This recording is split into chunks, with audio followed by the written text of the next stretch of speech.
The story behind I Remember Everything. This song was actually supposed to be on Rebirth, but an earlier version of it. Thematically though, it didn't fit and it didn't go with the message that I was trying to convey on Rebirth, so I ended up holding it back. The beginning of 2021, we still had no idea when lockdowns were ending, what was going on. I can't just be sitting here not releasing anything. I need to get something out. I need to keep the momentum going. The first thing I thought of was this track, but I listened to the track and it just wasn't good. It wasn't up to my standards. But if I'm getting bored listening to it, no one else is going to want to listen to it. I still love the beat for it. Is mostly the same as the original demo version, you can call it. The only difference was that I added a few more elements just to spice it up a little bit and just to make the beat more dynamic and not static the whole way through. The vocal delivery,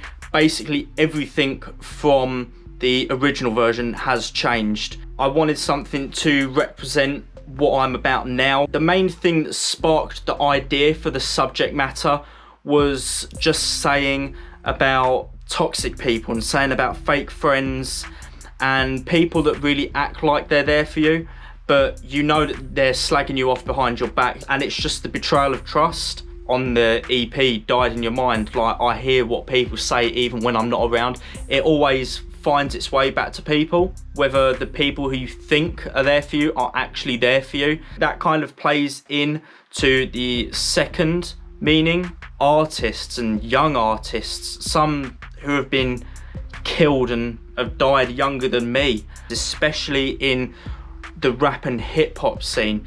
There's so many artists that are losing their lives. Recently there's been artists like Pop Smoke who got killed. There's Juice WRLD who died from a drug overdose. There was Nipsey Hussle. There was King Von who died. There was, a couple years ago, there was XXXTentacion who got killed in his own car in his own hometown. It's stuff like that that really drives home to me that the music industry isn't all the glitz and the glamour. You need to navigate it properly.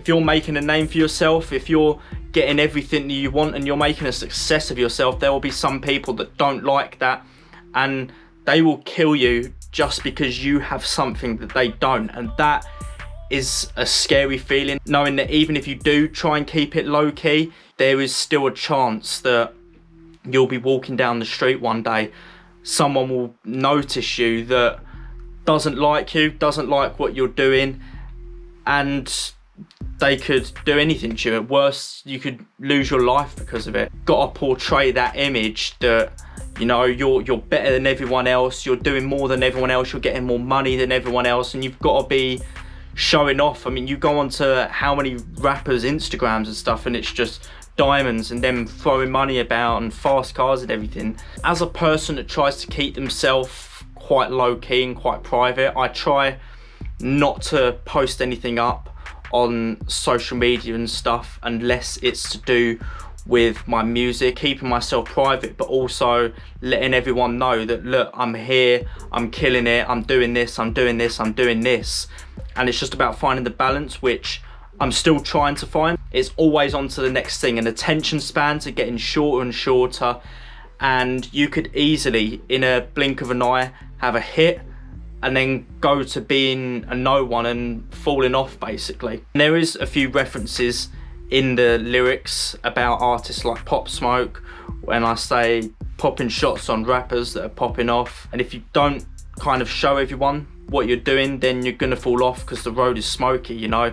I love being involved in music, I love the culture of music, I love that music is a universal language. I've got people that are listening to me across the world, languages that I can't even speak. I love that people are able to connect with what I'm saying. I'm aware of the dangers of being in a business that can be dark at sometimes, but I wouldn't change any of that for the world.